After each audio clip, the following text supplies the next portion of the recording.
मेरे लल्ला पर चोरी का आरोप लगायो, वही आज मेरे घर में चोरी चोरी प्रवेश कर रही है। नाना भाभी, ऐसी कोई बात ना है, मैं तो बस ये देखने आई थी कि जसोदा भाभी का क्रोध शांत हुआ कि ना? सुन ले जानकी, मेरा क्रोध उसी दिन शांत होगा जिस दिन तू सारी गोपियों के सामने मेरे कान्हा पर लगाया आरोप वापस लेगी। चोरी करेगा तो आरोप ही लगेगा ना जीजी। फिर से आरोप? सावित्री, तू भी? कल तक मुझे ये थोड़ी पता था जीजी कि आपका कान्हा सच्ची में माखन चोरी में पारंगत है। आशा करता हूं कि आप सभी को नंदराज का विचार और संदेश सही से समझ आगो होगो।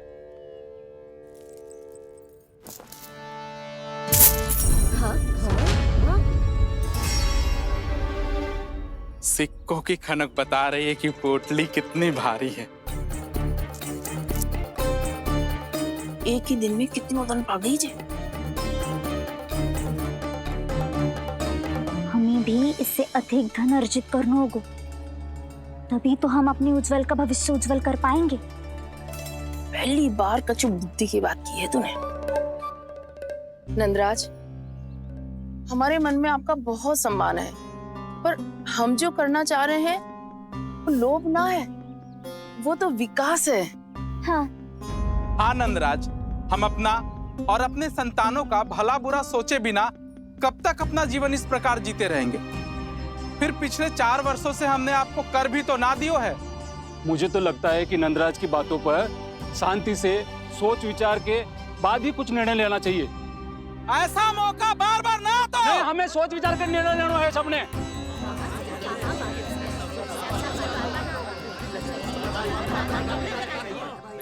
चोरी में पारंगत? हाँ जीजी, उसने टोली बनाई है और उसका नाम भी रखा है चौर्य विद्या प्रसारण टोली, और आपका कान्हा उसका अध्यक्ष है। अच्छा, तो कान्हा पूरी टोली लेकर आया था चोरी करने तेरे घर? और नहीं तो क्या। पर एक बात बताओ जीजी, मेरे बलदर को देखकर किसी का साहस ना हुआ भीतर जाने का, पर आपका कान्हा इतना साहसी है कि बिना भयभीत हुए इतने भयंकर बैल के निकट चले गए। सच्ची? और तेरे रक्षक बैल ने कुछ ना किया उसे? है ना अचरज की बात। क्रोध के स्थान पर वो तो उसके सामने ऐसे झुको जैसे कि प्रणाम कर रहा है। और जीजी, आपका कान्हा साहसी ही ना, बहुत चतुर भी है। मैंने मटकियां बहुत ऊपर लटकाई थी, पर बताओ कि बिना चौकी के मटकी को नीचे उतारने का उपाय किसने ढूंढा? किसने? आपके चतुर कान्हा ने। उसने अपने सखाओं को पर्वत बनायो और एक पक्के सेनापति की तरह बिना भयभीत हुए उनके ऊपर चढ़ गयो और मटकियां उतारने लगो। और एक ही ना, तीनों की तीनों मटकियां उतार ली। तीनों? हाँ जीजी, और वो इतना दयालु है कि पहले एक मटकी का माखन सब में बांट दियो और फिर बची हुई 2 मटकियों में से एक मटकी अपने सखाओं को दे दी और फिर दूसरी मटकी एक भूखे वानर को दे दी। और फिर जब मैं उसके सामने जाके प्रश्न करने लगी तो उसने मुझे अपने तर्कों के जाल में उलझाया और बड़ी आसानी से सिद्ध कर दिया कि वो तो परोपकार कर रहा था। मैं तो देखती ही रह गई और शब्द तो ऐसे झड़ते हैं मुंह से जैसे कि फूल। रुक जा सावित्री, पहले तू ये निर्णय ले ले कि तू मेरे लल्ला का गुणगान करने आई है कि उसकी निंदा करने? निंदा करने ही आई हूँ जीजी। जानकी सत्य कह रही थी, आपका कान्हा माखन चोर ही है और बलराम के साथ भागा था। बलराम क्यों? वो तो साक्षात गरुड़ देव की पीठ पे बैठ के उड़ के आयो है, तभी तो तुझसे बहुत पहले आके यहाँ बैठ गओ ना। आ देख ले, आजा, देखो कैसे बैठ के सब पहरा दे रहे हैं कि कोई पंछी अनाज ना चुगले, और तुम दोनों व्यर्थ में इन सब पर दोष लगा रही हो। कान्हा के निकट जाने का प्रयास भी मत करना। पहले मेरे लल्ला पर आरोप लगाती हो, फिर उससे मिलना भी चाहती हो।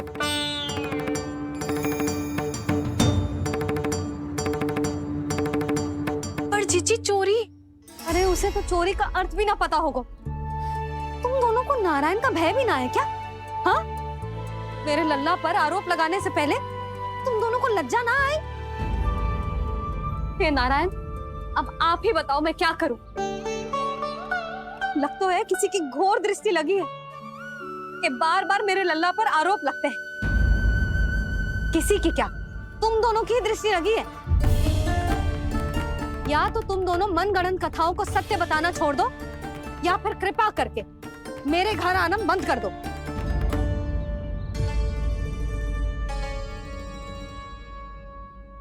अब दोनों मुंह क्या ताक रही हो? हाँ, जाओ यहां से। और तुम दोनों नंद जी की सभा में क्यों ना गई? हाँ?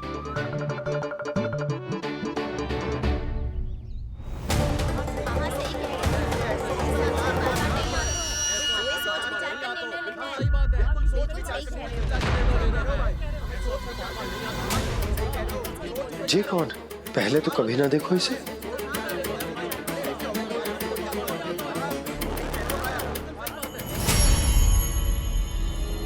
कहाँ को?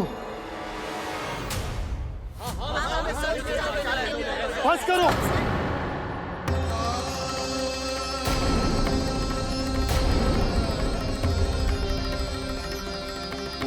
मेरी आंखों के सामने मैं गोकुल में इस तरह फूट पड़ते ना देख सकता। राजा हूं मैं, परंतु आज तक मैंने कोई भी निर्णय आप सब पर ना थोपो और ना ही आज थोपूंगा। मुझे पता है आप सबके पास कल सूर्यास्त तक को समय, इसीलिए मेरी विनती है कि आप घर जाकर रात्रि को इस बात पर पुनः विचार अवश्य कीजिएगा। सोचिएगा कि कोई भी व्यापारी अविश्वसनीय रूप से सस्ता क्रय विक्रय क्यों करेगा, जब तक कि उसका कोई छुपा हुआ लाभ ना हो। हमें सोचना होगा कि कहीं हम उसके बिछाए जाल में फंस तो ना रहे।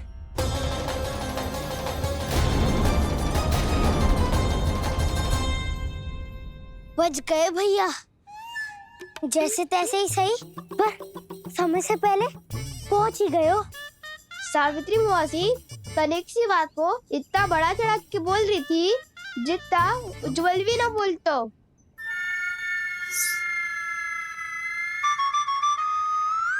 वैसे आनंद तो बहुत आयो, सच्ची। हाँ, बेहतर लगा तो माखन भी तो मिला और परोपकार भी होगा। बता काना, और किसके घर जाना है अब? आज ही तो हमें शिक्षा मिली है, इतनी शीघ्र भूल गए तुम सब। लोग के चक्कर में पड़ोगे तो फंसोगे। लोग के चक्कर में पड़ोगे तो फंसोगे।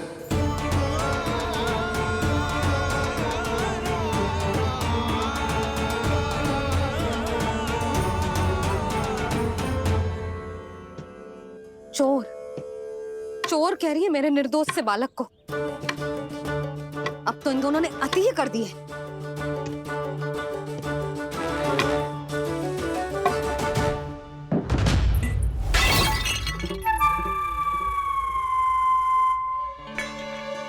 से भी अभी फूटना था। वैसे ही मैं इतनी चिंतित हूं। कैसे समझाऊं इन गांव वालों को?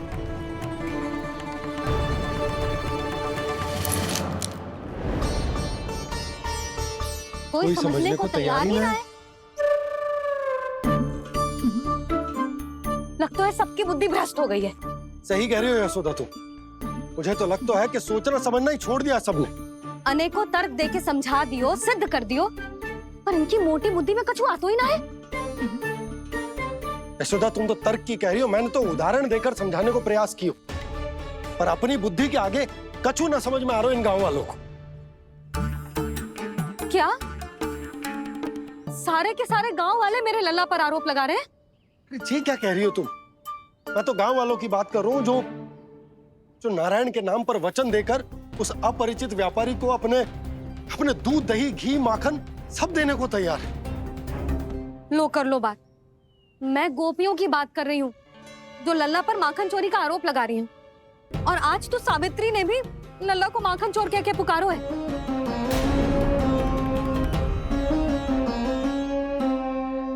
सावधान यशोदा, कहीं बड़ा होकर माखन चोर ना बन जाइए। अच्छा, ये सब आप छोड़ो, स्त्रियों की बात है, मैं संभाल लूंगी। आप ये बताओ, सभा में क्या हुआ? गोकुल में फूट पड़ गई यशोदा, लोभ की फूट।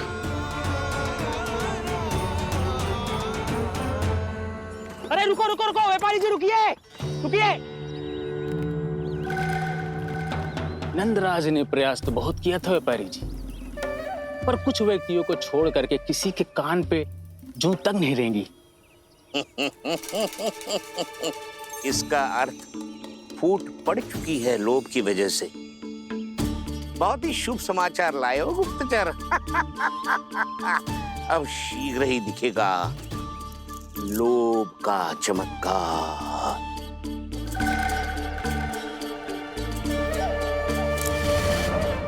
लोभ से बचने को जो पाठ हम कान्हा को पढ़ा रहे थे ना, आज वही पाठ मैं इन गांव वालों को समझाने में असमर्थ रहा।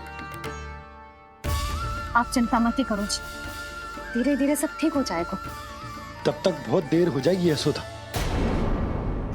ये गोकुलवासी मेरे अपने, उन्हें अपनी आंखों के सामने मैं भूल करते ना देख सकता। वो सुलक्षणा, वो उस व्यापारी के प्रभाव में आ गया, और शंकरी मौसी और सुमति भी सुलक्षणा के मार्ग पर ही चल रही। कान खोल के सुन ले बहू, आज से घर में दूध पीनो बंद, दही खानो बंद, और माखन तो बिल्कुल न खानो। पर मैया, पर किंतु परंतु कुछ ना सुननो मुझे। सुलक्षणा की जैसे धनवान बननो है कि ना?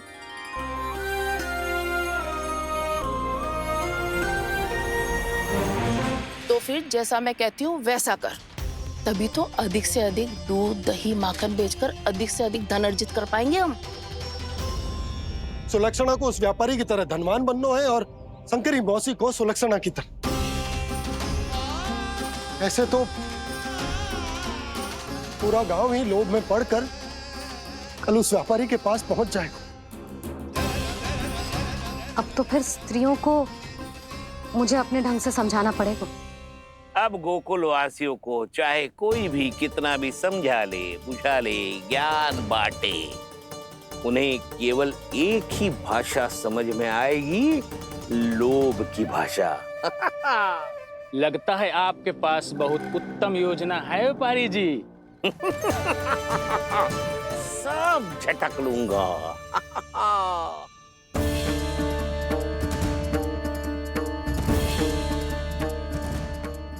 आपको क्या लगता है प्रभु, मैया के समझाने से गोपियाँ समझेंगी?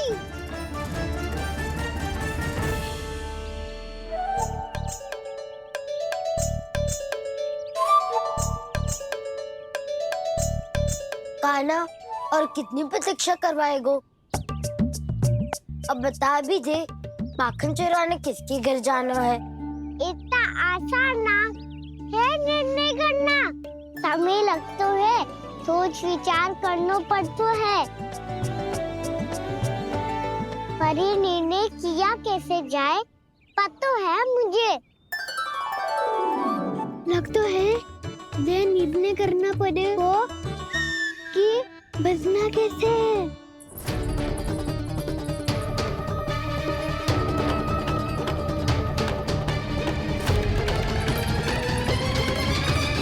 सावित्री मौसी ने हमारे 14 विद्या प्रसारण के बारे में सबको बता दियो क्या?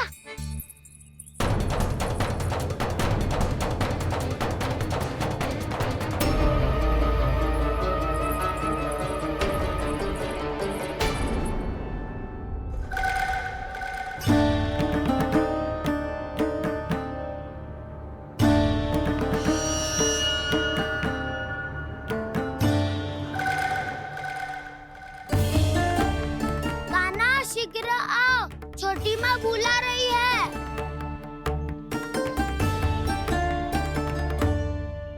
अब डांट भी पड़ेगी और कुटाई भी होगी। चौरी विद्या प्रसारण कल ही आरंभ हुआ था और आज ही समाप्त हो जाएगा। सब इतने गंभीर क्यों है आज? गंभीर तो होंगे ही ना दाऊ, क्योंकि मैया आज अच्छा वाला पाठ पढ़ाने वाली है।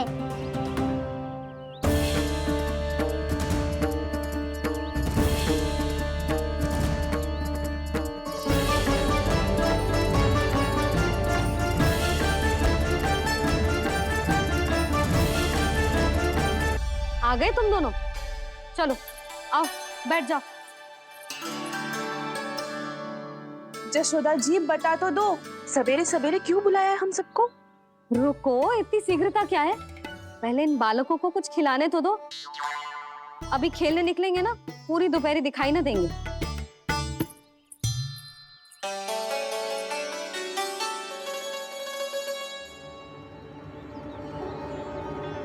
मैया देखो ना कैसे अपने आभूषणों का दिखावा कर रही है जी सुलोचना। चिंता मत कर बहू, शीघ्र ही हम इससे अधिक आभूषण और इससे अधिक उत्तम वस्त्र पहन के घूमेंगे। ये देखो तुम दोनों के लिए क्या बनाओ है मैंने। पूरे गोकुल में प्रसिद्ध मेरे पेड़े। चलो लो। यशोदा, ये तो बहुत सारे हैं। हाँ जशोदा जी, इतने सारे तो मैं भी ना खा पाऊं। क्यों दृष्टि लगा रही हो सुलक्षणा? बढ़ती आयु के बालक हैं, खाने दो इन्हें। तुम सब कछु मत सुनना, जी भर के खाओ। देखा ना?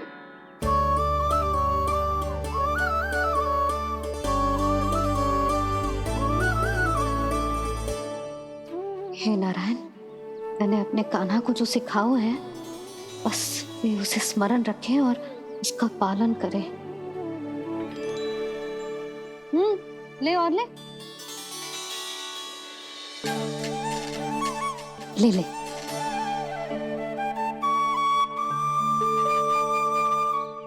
आज तो एक के बाद एक पेड़ मिल रहे हैं, वो भी बिना रोक टोक के।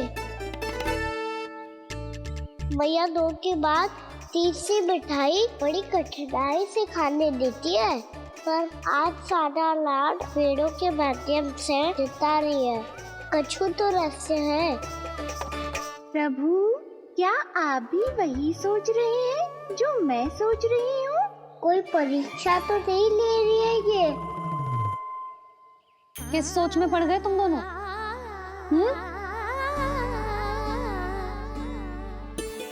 खाओ ना। जब तक पेट और मन दोनों ना भर जाए तब तक खाओ। बस यशोदा, इतना पर्याप्त है। अरे ना जिज्जी, घर के शुद्ध मावा और गुड़ के बने, कितना भी खा ले कोई हानि ना होगी। लो और लो।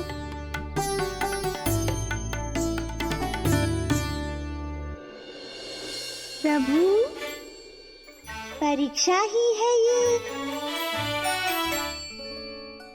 ये तो खाए जा रहा है। कहीं मेरी दी हुई सीख भूल तो ना खाओ, सारा खेल बिगड़ जाएगा। सदैव स्मरण रखियो लल्ला, लोग बहुत भयानक होते हैं, बहुत भयंकर। जो एक बार हमारे मन में प्रवेश करके हमें भीतर से ही जकड़ लेते हैं, इसके कारण हम अधिक से अधिक और अधिक से अधिक पाने की इच्छा करने लगते हैं। क्या हुआ कान्हा, रुक क्यों गए?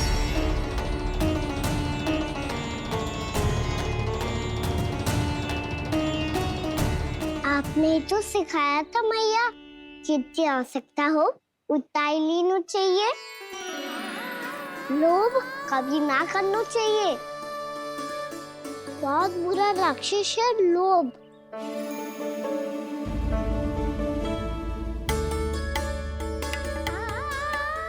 थोड़ा और खाने में कोई बुराई ना है कान्हा, ले ले। ना मैया, लो मैं अधिक खाऊंगा तो फिर पेट पकड़ के बैठना पड़ेगा।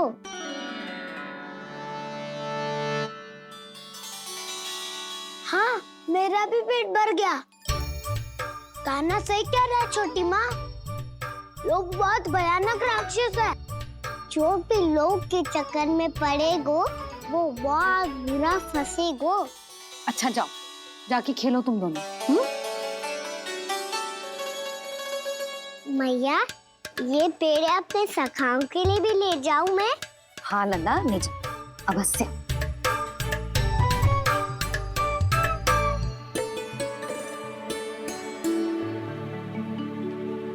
देखो, जो बात इन नन्हे से बालकों को भी समझ में आ रही है, वो तुम सबकी समझ क्यों ना आ रही?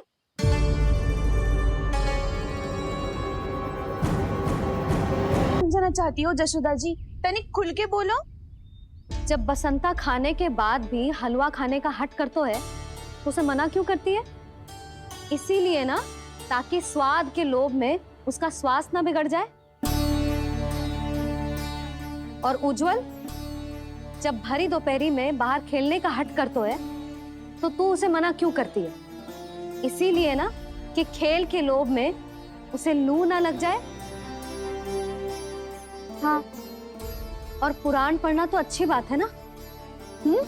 तो श्रीदामा जब रात में दीप के प्रकाश में पुराण की कथाएं पढ़ना चाहतो है, तो क्यों मना करती है उसे, बता। ताकि कथाओं के लोभ में उसकी दृष्टि खराब ना हो जाए जीजी। तो इसका अर्थ तो यही है ना कि लोभ चाहे पेड़ों का हो, चाहे पुराण की कथाओं का हो, या फिर अधिक धन अर्जित करने का हो, लोभ सदैव हानिकारक ही होता है।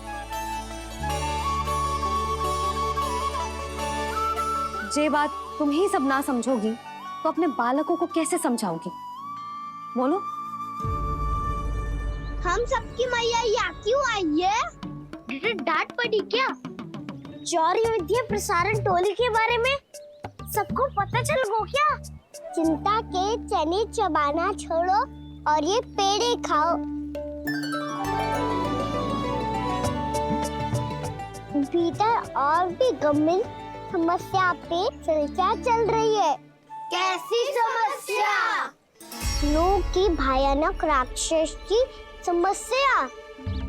व्यापारी जी, नंद जी ने कल सभा बुलाई थी और आज रानी यशोदा जी ने सारी स्त्रियों को अपने घर पे बुलाया है। तो आपको नहीं लगता कि हमें कुछ करना चाहिए? करना तो चाहिए गुप्तचर। सबसे पहले हमें हाट जाकर गोकुल वासियों की प्रतीक्षा करनी चाहिए। सूर्यास्त से पहले वो सारे मूर्ख वहां आने वाले हैं, मेरे सामने नारायण के नाम का प्रण लेने। उन्हें चाहे कोई भी कितना भी समझा ले बुझा ले, उससे कोई अंतर नहीं पड़ेगा गुप्तचर। हमारा वास्तविक धन क्या है? दूध, घी, दही, माखन, यही ना? हाँ, तो श्री नारायण की कृपा से तो हमारे पास इसकी कोई कमी ही ना है। तो हम सब तो पहले से ही धनवान हुए ना। तो फिर जे गोधन अपने परिवार और संतान में बांटने के बाद जो भी बचतो है, वो तो हाट पे बिखी जातो है ना। तो फिर मथुरा के किसी अपरिचित व्यापारी के साथ माथा फोड़ने की क्या आवश्यकता है? जशोदा जी, हम आपकी और नंदराज की चिंता समझते, पर इसकी कोई आवश्यकता ना है। कुछ उल्टा सीधा नहीं करेंगे हम। विश्वास रखो जशोदा, हम जो कुछ करेंगे समझदारी से करेंगे। लोभ में आके कोई निर्णय नहीं लेंगे हम लोग, है ना? हाँ। अच्छा, अब चलती हूँ। बुलावे की सूचना पाके सब कार्य ऐसे ही छोड़कर आ गई थी।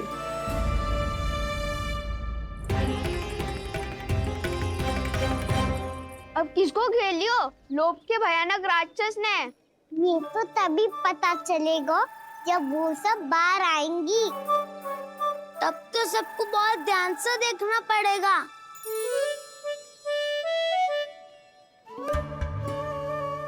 देखना तो पड़ेगा दाऊ, तभी तो पता चलेगा माखन चुराने किसके यहाँ जाना है। ना ना,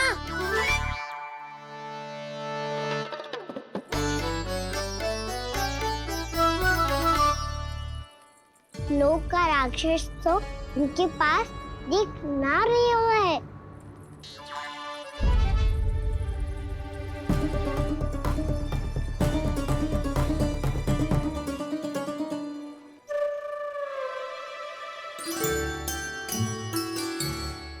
नारायण का बहुत बहुत धन्यवाद। कान्हा, मेरे मैया को घेर रहे है क्या उस राक्षस ने? यशोदा भाभी और नंद भैया कितने चिंतित थे ना। पक्का कछु न कछु कारण तो अवश्य होगा। हाँ, मुझे भी सच लग रहा है कि धनवान बनने के चक्कर में मैं तनिक ज्यादा ही लोभ में पड़ गई थी। नहीं, बस गए। और मेरी मैया दादी, उनका क्या गाना? बहू, सुलक्षणा की जैसे ढेर सारा धन कमाने के चक्कर में लोभ में तो ना आ रहे ना हम। हे नारायण, बहुत कृपा है आपकी। लगता है लोभ का राक्षस किसी को अपनी चपेट में नहीं ले पाया। लेता भी कैसे था? मेरी मैया ने जो समझायो है। क्या लगता है यशोदा, इन्हें समझ आया होगा? आशा तो यही है, और अब भी ना समझी तो फिर तो नारायण भी ना समझा सकते। दोपहरी में हम सब मिलेंगे। दोपहर में? तो क्या तू तब निश्चित करेगो कि आज किसके यहाँ जाना है माखन? आज कोई माखन चोरी नहीं होगी। क्षमा करना राव, भैया के का समझाने के बाद भी जिसके समझ में कछु ना आई हुई थी, उसके घर चोरी तो करनी पड़ेगी आज।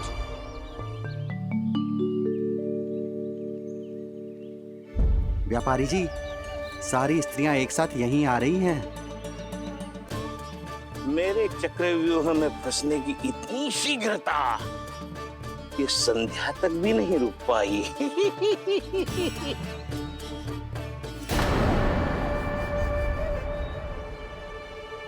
पर ये आपके तरफ ध्यान क्यों नहीं दे रही हैं? लगता है गोकुल की रानी ने इनको पाठ पढ़ा ही दिया। अब आपको ही कुछ करना होगा व्यापारी जी। करूंगा, अपनी चाल सबसे अंत में चलूंगा, किंतु अभी उनके लिए एक घोषणा ही पर्याप्त होगी। तुमने सबको सूचित तो कर दिया है ना कि सबको अग्रिम धनराशि मिलेगी, वो भी दूध, दही, माखन, घी बेचने के बाद नहीं, वो पहले ही मिला करेगी। वो भी केवल एक दिन की नहीं, पूरे सप्ताह की। मैं बिल्कुल सही कह रही थी। जशोदा जी और नंदराज व्यर्थ ही चिंता कर रहे थे।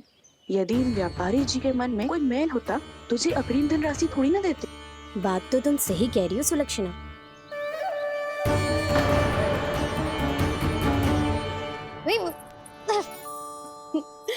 कितनी शरारत करते है तू? काजल लगाने दे मुझे। भैया, पहले मुकुट लगाओ ना।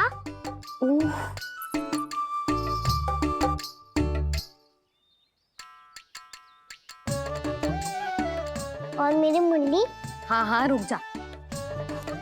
ले, बस होगा प्रसन्न। भैया, मैं ना चाहता मैं इसे फिर से भूल जाऊं, नहीं तो कड़ी धूप में इसे लेने वापस लौटना पड़ता है।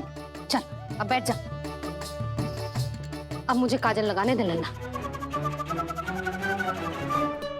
भैया, इतना सारा काजल मत लगाओ, छोटा सा बालक लगता हूँ मैं। आहा, नखरे तो देखो। इतना सज धज के तो तेरे बाबा भी ना जाते बाहर, दृष्टि लग जाएगी नल्ला।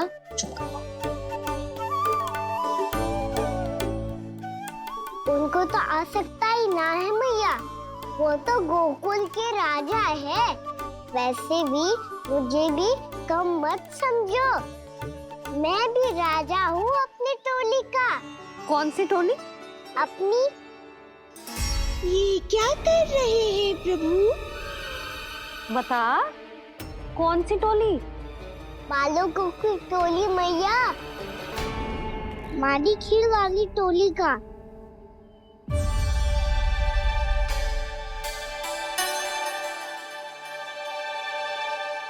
क्या हुआ जी?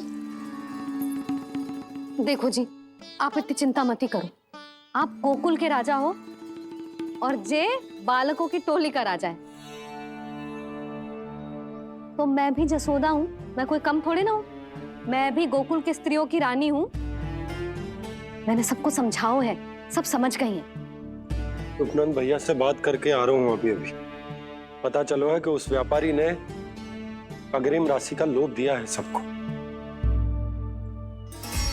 मुझे ना लगता तुम्हारे समझाने का कोई लाभ हो।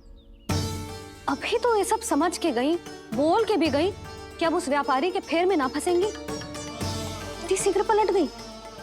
इन सब में अपनी बुद्धि ना है क्या? जब कोई विकार मन में बस जाता है ना यशोदा, तो सूझबूझ सब समाप्त हो जाती। तो मुझे ही कच्चू करना पड़ेगा। मैया मैं जाऊं? हाँ तू जा।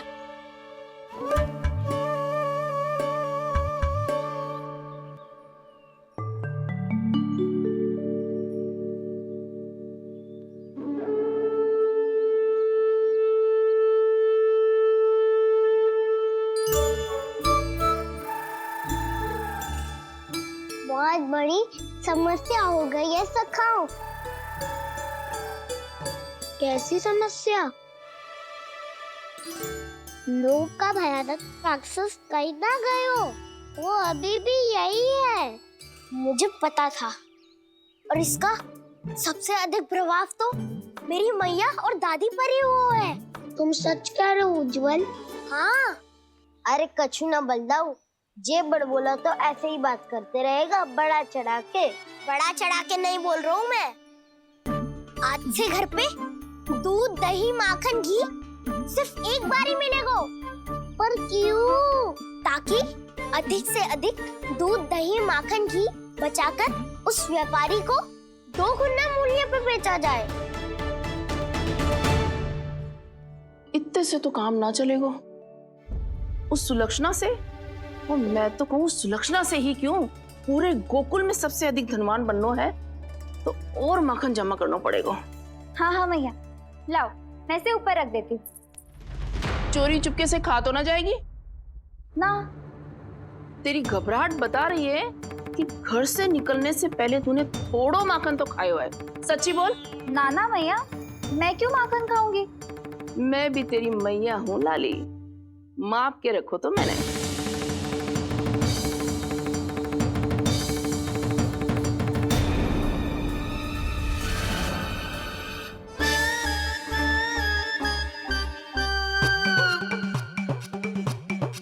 हाय रे, तूने तो सच्ची में माखन खायो है। तनिक भी लज्जा ना आई तुझे? असत्य बोलने से पाप लगता है मैया। और जितनी बार आप माखन नाप रही है, उतनी बार डंडी पे लगा माखन आप स्वयं चाट रही है और दोष मुझ पे दे रही है। वो तो बस मैं इसलिए चाट रही थी कहीं व्यर्थ ना जाए।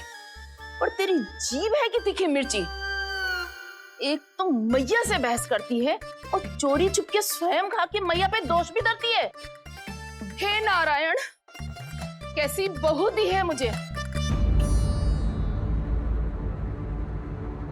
जा दूर हो जा मेरे कक्ष से। और माखन के तो आसपास भी दिखने की आवश्यकता ना है। इस चटोरी को तो कोई भरोसा ना है। माखन को तो सुरक्षित स्थान पर रखना पड़ेगा।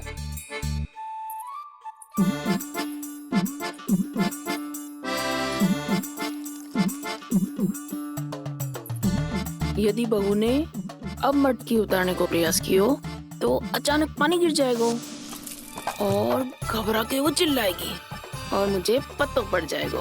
मैया,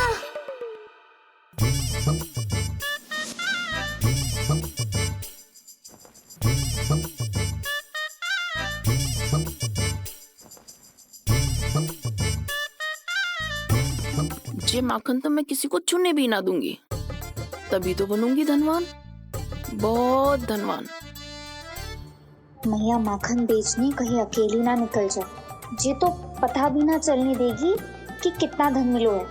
इन्हें अकेली धनवान ना बनने दूंगी मैं भी बनूंगी धनवान, बहुत धनवान। पहले तो जब चाहे तब भरपूर माखन खा सकता था, पर अब दोनों तो ऐसे संभाल के रखती हैं कि जैसे माखन की मटकी ना स्वप्न का कलश हो। मेरे यहाँ भी ऐसा ही हो रहा है। नारायण का बहुत बहुत धन्यवाद। नंजी और जशोदा जी की बातों में आने से पहले ही सत्य का पता चल गया।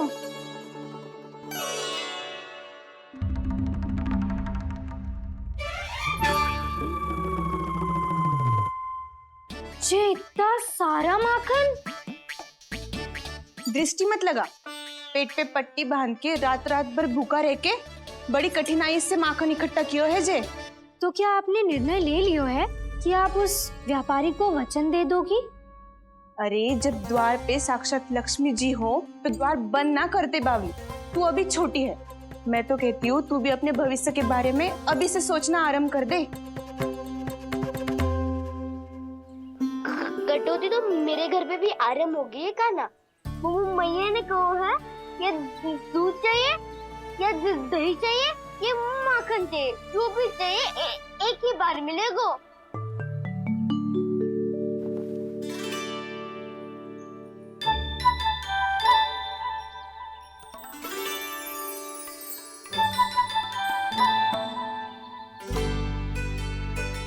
तब हमारी टोली को ही कुछ करना पड़ेगा। तुम सबको तुम्हारा अधिकार मिले, ये हमारा कर्तव्य है।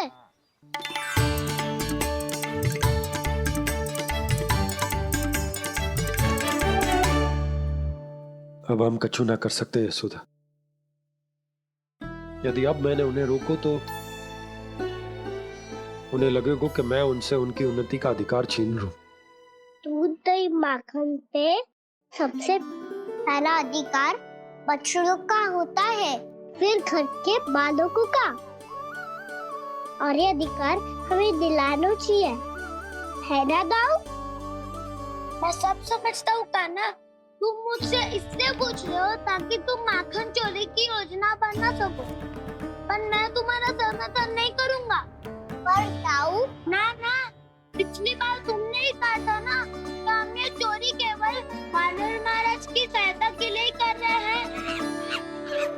लो, वानर महाराज भी आ गए हमारा साथ देने। आज कोई किसी का साथ नहीं देगा, आज कोई किसी का साथ नहीं देगा।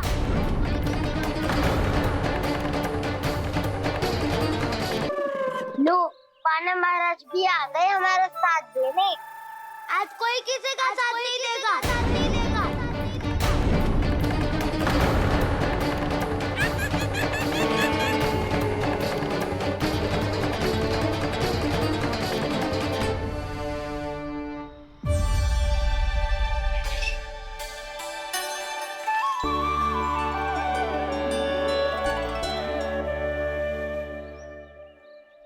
उस दिन इनकी भूख मिटाने में आपने साथ दिया था ना, तो है ये उसी लिए धन्यवाद देने आए हैं। इस कर्तव्य को अपना उपहार समझ लेना जाओ। तब तो वानर महाराज को धन्यवाद और ये उपहार तुम्हें देना चाहिए का ना। और हाँ, इससे मेरा निर्णय नहीं बदलेगा। आप नए मित्रों की सहायता कर सकते हो, अपनी पुरानी मित्रों की सहायता ना करोगे दाऊ। तुम सत्यवादी हो, सत्य कहो मधुमंगल, क्या करना चाहिए? अनैतिक कारण से चोरी करना अधर्म है, पर बात किसी के अधिकार की हो तो चुप रहना भी उचित ना है। ठीक है, मैं तुम सबके साथ हूँ।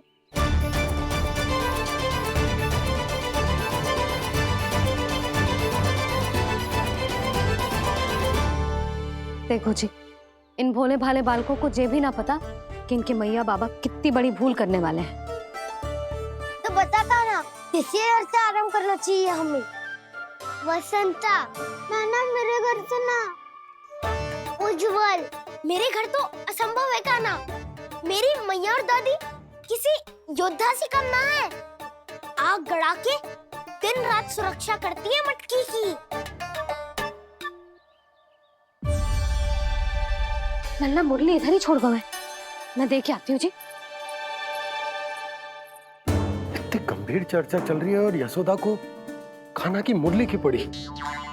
पर किसी ना किसी के घर से तो आरंभ करना पड़ेगा। किसके घर और क्या आरंभ करना पड़ेगा? हाँ,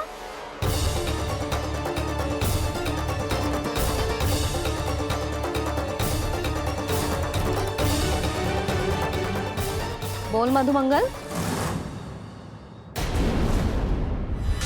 सत्यवादी से मत पूछो भैया, ये तो सारा रहस्य खोल के रख देगा।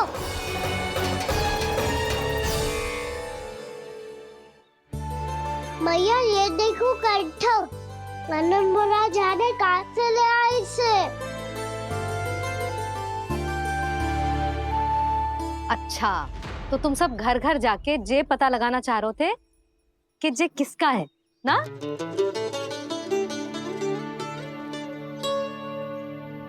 स्वर्ण का तो ना लग रहा है, पर हाँ, किसी की वस्तु है तो उसे लौटाना तो पड़ेगा ही। मैं बताती हूँ तुम सबको किसके किसके घर जाना है। यहाँ से निकलते ही पहला घर आएगा सरजू का, फिर आएगा बिरजू का घर, फिर दीक्षा, फिर राम प्यारी और फिर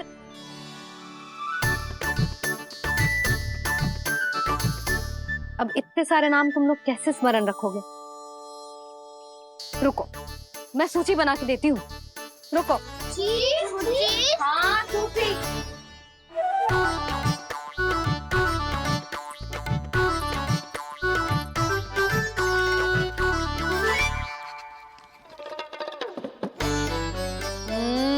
व्यवधान मत ही डालो, किसी का नाम भूल गई तो?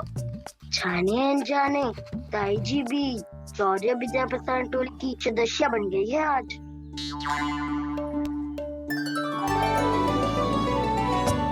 तुम सब मुस्कुरा क्यों रहे हो? क्या खिचड़ी पक रही है? लो, प्रभावती का तो नाम ही भूल गई, इसीलिए कह रही थी व्यवधान मत ही डालो। ले, अब तुम सब इसकी सहायता से एक एक करके सबके घर जा सकते हो। आप बहुत अच्छी हो मैया। चलो चले।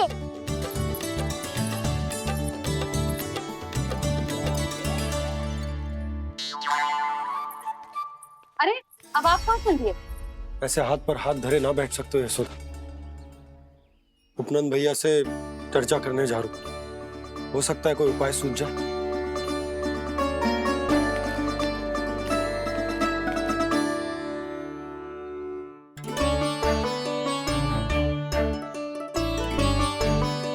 खाना बताना, सबसे पहले किसका घर लिखो है?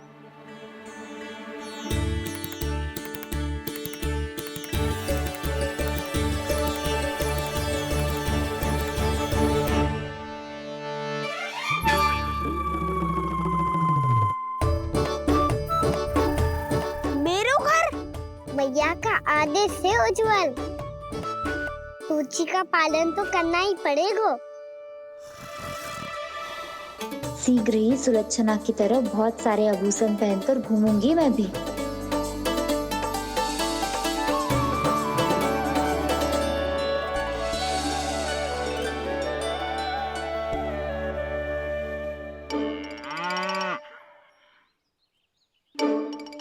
अब क्या हुआ काना?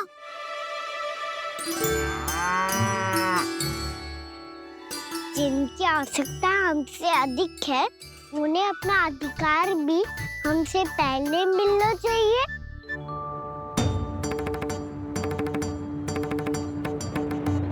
कृष्णा कृष्णा हरे कृष्णा कृष्णा कृष्णा मुरली मनोहर कृष्णा गोपाला गोविंदा हे दामोदरा। कृष्णा कृष्णा हरे कृष्णा कृष्णा कृष्णा मुरली मनोहर कृष्णा।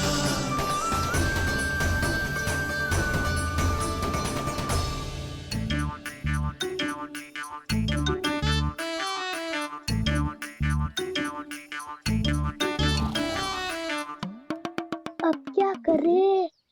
मैंने कही थी ना, दो पैरी है, चोरी करना असंभव है। किसी को छूने भी ना दूंगी मैं माखन।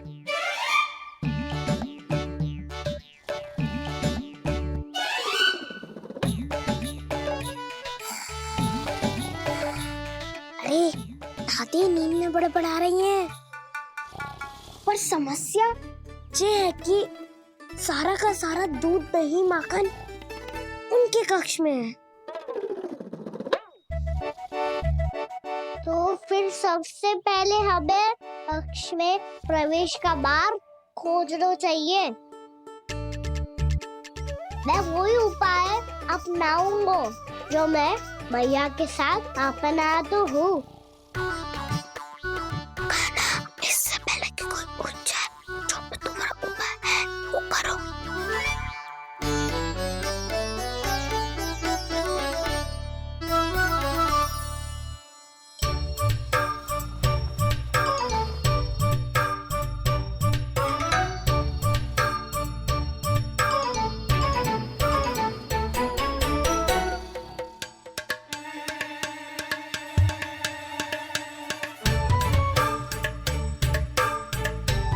इससे क्या होगा?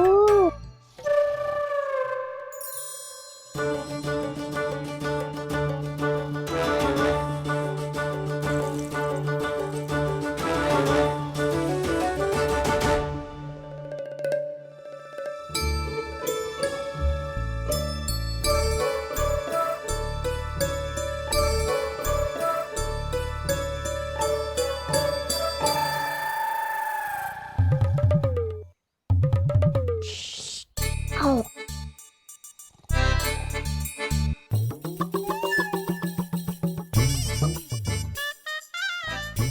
अरे चल ना।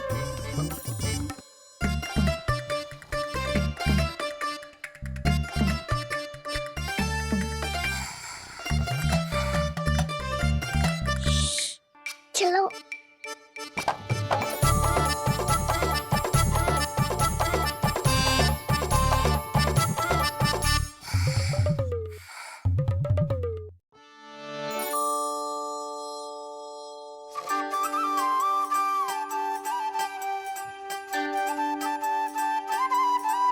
बड़े सौभाग्य उसने है पाए, कान्हा जिस घर से माखन चुराए, सूरी डोली को माखन खिलाए, बड़ा नटखट है नंद किशोर।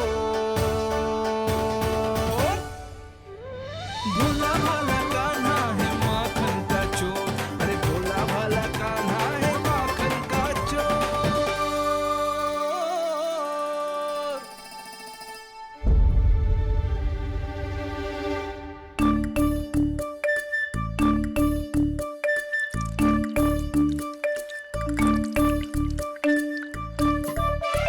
कान्हा, तुझे पीना भी ना तो देख, ऐसे पीते हैं।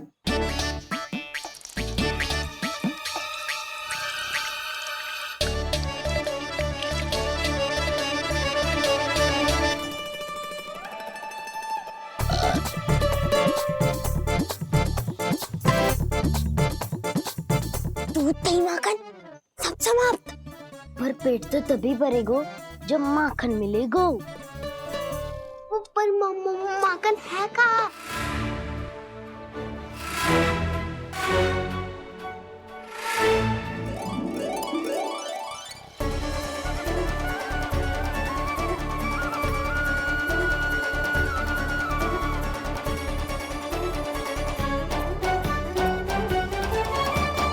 दूध दही खा के जो बलायु है ना, उसका प्रयोग करते हैं और पर्वत बनाते हैं।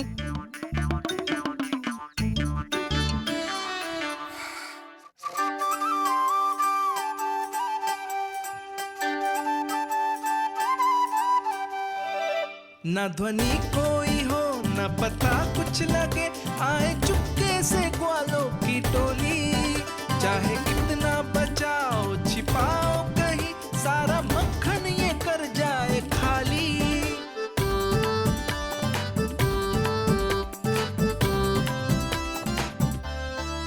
मुख से तो लगता है सरल ये बड़ा, भीतर से चंचल ये छल से भरा है ये नटखट बड़ा चिकचोर।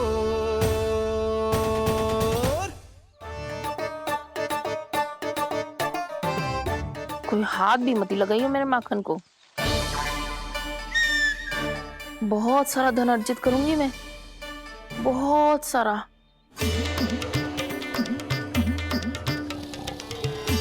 हो गयो कल्याण, मट्टी के ढक्कन में जल भरवा है। टनिक पे मट्टी लाए तो सारा जल तेरे दादी के ऊपर डल जाएगा अजवर। हमारे कोलाहल से उठे ना उठे, पर जल की बूंदे पड़ते ही दादी झट से खड़ी उठ जाएंगी। दूध दही से इतना भी बनना मिला था कि अधिक देर तक पर्वत में नहीं रह पाए। जो करना है शीघ्र करो।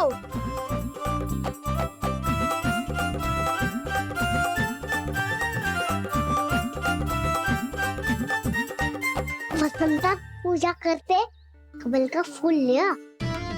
उज्जवल की दादी प्रतिदिन चढ़ाती है लक्ष्मी नारायण को। नाना मैना नारायण को तो पकड़े जाएंगे। फिर क्या दशा होगी हमारी? कान्हा, तुझे कैसे पता कि मेरी दादी प्रतिदिन कमल का फूल चढ़ाती है? फिर से फंस गो। ये तो ना बोल सकते, मैं ही नारायण हूँ, मुझे ही चढ़ाती है ना वो। मैं नहीं बताया। आप एक करो और पर्वत संभालो। दादी उठ गई तो बहुत बड़ी समस्या हो जाएगी।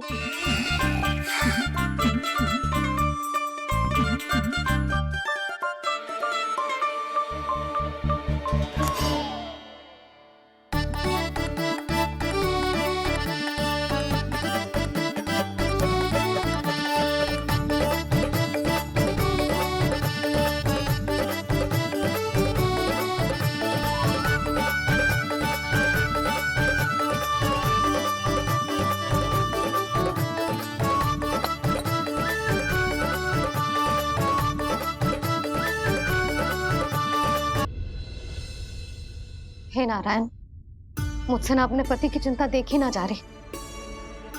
कुछ खा के भी ना गए। अब आप ही संभालो अपने गोकुल वासियों को। हाँ, नहीं तो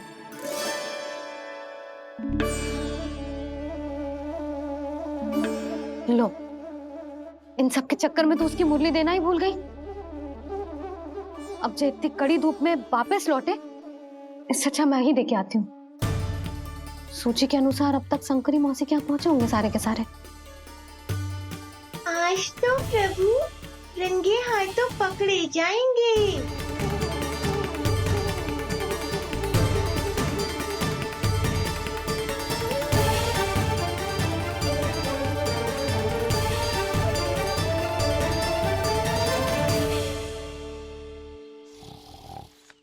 मटकी तो उठ ही ना रही है। अधिक देर तक जे पर्वत ना सक पाएगो। यहाँ से माखन निकाल के दे दूंगी। स्वयं हाथों से अपने ये बांटे, पूरी टोली को माखन खिलाए। बड़ा नटखट है नंद किशोर। उसे मटकी उतारने का प्रयास करो कान्हा। अब तक तो हल्की भी होगी। नापी तो बहुत भारी है दाऊ। तो मैं कुछ सहायता कर दूं?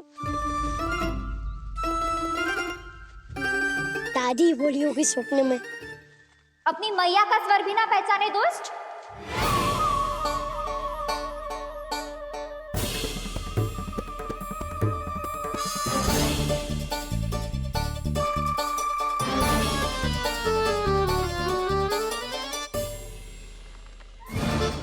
बुरे फंसे।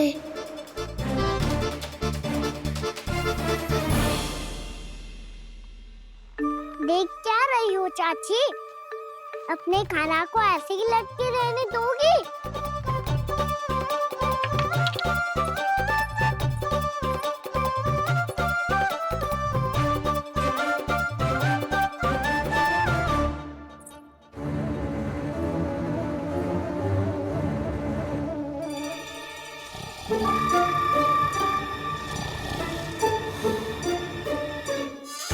अरे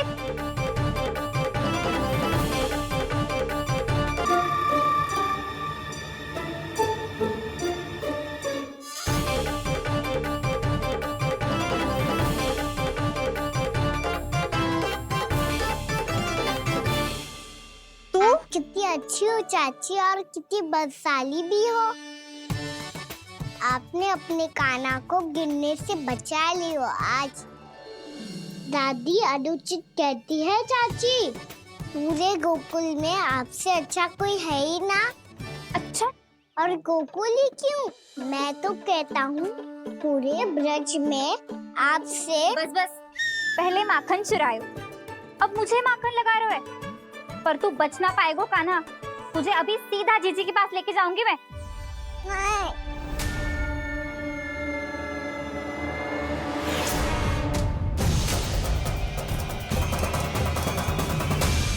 चाची, आप जानकी और सावित्री मौसी जैसे मुझ पर आरोप लगा रही हो। रोज छोड़ के एक बार मेरी ओर देखो तो सही। बताओ, मैं इतना भोला भला चोरी कर सकता हूँ क्या?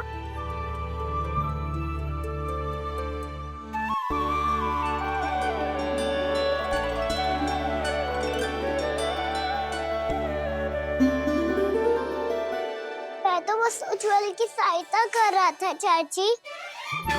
उसने कही थी कि उसको आजकल माखन ना मिल तो बस इसलिए। मुझे क्यों फंसा रहे हो कान्हा?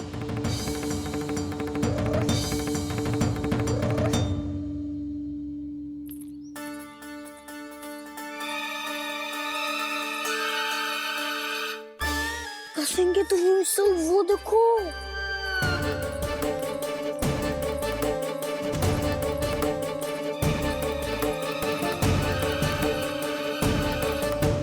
आप दोनों सो रहे थे ना चाची, इसीलिए वीवर सोकर हमें अपने आप माखन निकालना पड़ो।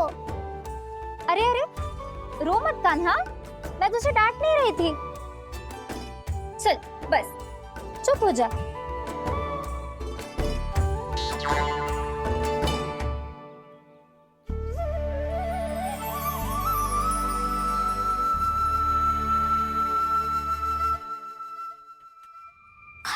कान्हा, शीघ्रता कर, छोटी में आ रही है। वो माखन का पात्र जो सदैव आप मेरे लिए छुपा के रखती हो, वो मुझे नहीं दोगे चाची? माखन के उस पात्र के बारे में इसे कैसे पता चला? ना दोगे तो मैं जा रहा हूँ मैं। अच्छा रुको, मैं अभी लाती हूँ।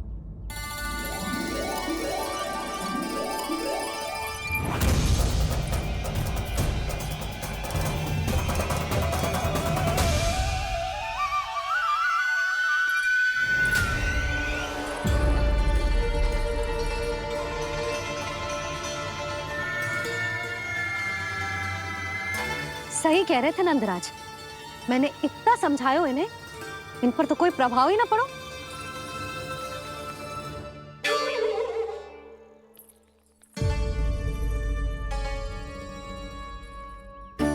प्रभावती भी लगता है इन सब ने ना निर्णय ले लियो है।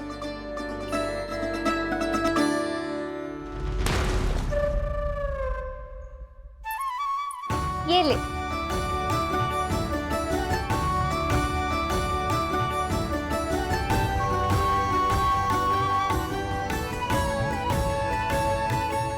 अब मैं जाऊं?